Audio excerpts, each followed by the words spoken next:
Hello and good morning, everybody. How you doing today? Great. How about you? Absolutely fantastic. You've been on one of the greatest journeys, and I hope that there is a book that's about ready to come out to us, because I want to know how you have now gone from the ancient astronaut theorist to this amazing person that people are tapping into because of where we stand right now with the U.S. government. Well, thank you. I appreciate your observation. And, had anybody told me 30 years ago that the topics that I talked about and my colleagues, even 30 plus years ago, that those topics would now be on the front pages of websites and of newspapers, I would have said to you, you're crazy. But here we are. And, it's a trip. I mean, it's really, something else. And it's something that all of us, my colleagues, Eric von Daniken, David Childress, William Henry, Nick Pope, and Travis Taylor, all of my friends, that's something we've been dreaming about and talking about for a long time. And so the fact that these topics are now being discussed and there are now congressional hearings about UFOs and UAPs, I mean, these are exciting times to be alive in. Well, look at what you've done with History Channel, with Ancient Aliens. I mean, and now you're going to do it live. I mean, this right here is a step, like stepping on the moon for the first time. One giant leap from mankind is what you're doing here. Well, thank you. Look, the fact that we now get to bring the TV show across the country to different venues so that people can actually come into the TV and experience us on stage is also a thing where, never in my wildest dreams, if you look at the Ancient Aliens poster, my friend Nick Pope said that if he could have contacted, or if his 14-year-old self would see him one day signing those posters, he would think that one day he'd be in a rock band. And it's kind of true, because the fans, how they embrace us and how they welcome us, they have turned us into, or they make us feel like rock stars. The love is felt. And I'd like to just say to you and all of our listeners, none of this would happen without the fans. Yep. So thank you to all the watchers, to all the people who have, for years now, over 230 episodes long now, have tuned in. So my thanks, our thanks, belongs to the fans. You're going to think I'm really weird here, dude, in the way that when I watch Ancient Aliens, what I do is I turn away from the TV because I love listening to your voice. I love listening to the passion and the storytelling. And maybe it's just because I'm a radio guy, but I just love listening to the show. Well, thank you, because, so the inventor or the creator of the show, Kevin Burns, has been in TV, or was in TV for many years. He has unfortunately since passed on, and, he's with us every day. But he was a narrator. He was a storyteller first and foremost.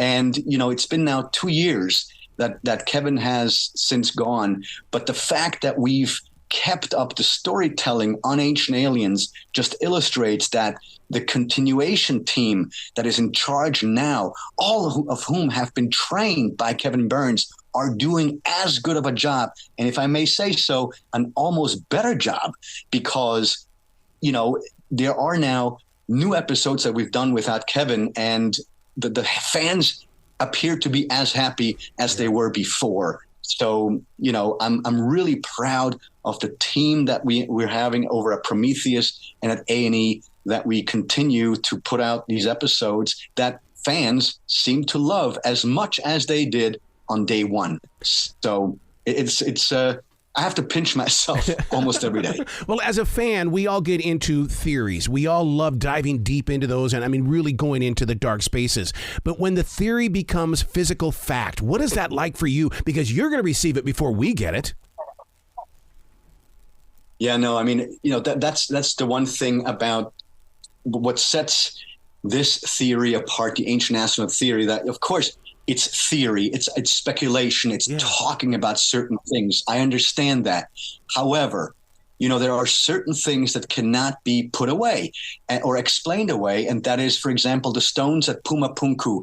No one has denied, including myself, that of course the stones at Pumapunku were cut and carved and transported by human beings. I have never said that it was aliens. What I have said is that the knowledge, the engineering knowledge, and the tools were given to our ancestors by the extraterrestrials.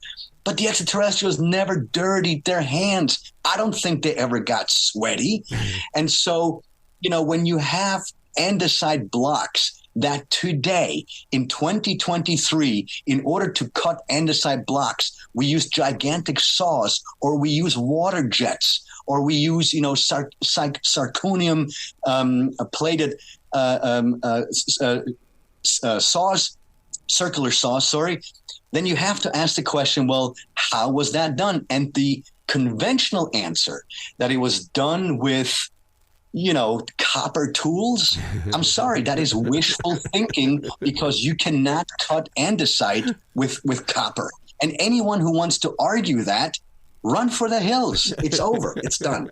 I would love to read your journals, because the way that you break things down, I call that defragging. You break it down, ask the question the answers. Okay, here comes another question. Here comes another answer. Just the way you think.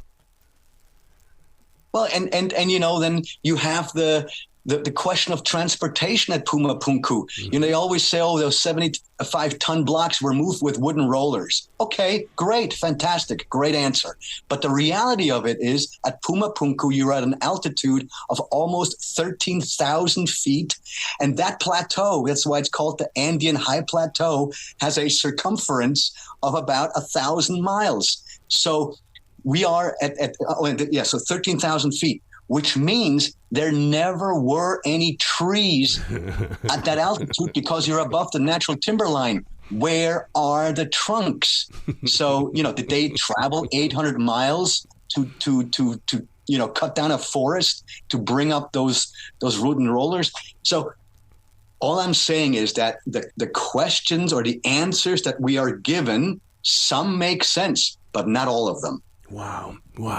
So do you think that from your point of direction, 10 to 25-year-olds, they're finding reason to believe in space, correct? And it's because of ancient aliens and people like yourself that you give us that opportunity to believe. Yes. Look, so here's what I find fascinating. Because the first show came out almost 15 years ago in 2009, I now sometimes, when I go to events, or sometimes I get recognized at a restaurant by, a 20, 25-year-old waiter or something like this. And they're like, hey, I just wanted to say thank you, because ever since I was 2, 5, or 6 years old, I've been watching Ancient Aliens with my dad or with my parents or something like that. And, to me, that is an incredibly surreal thing, because the fact that Ancient Aliens has become family time for a lot of families around the planet, to me, is incredibly heartwarming, because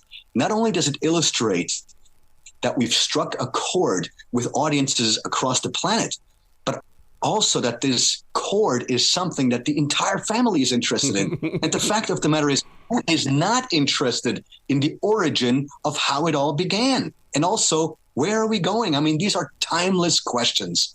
And so, I am beyond grateful that we have not only an older audience, but also a median age audience and a younger audience. Please come back to this show anytime in the future. The door is always going to be open for you, sir. Thank you. Be brilliant today, man.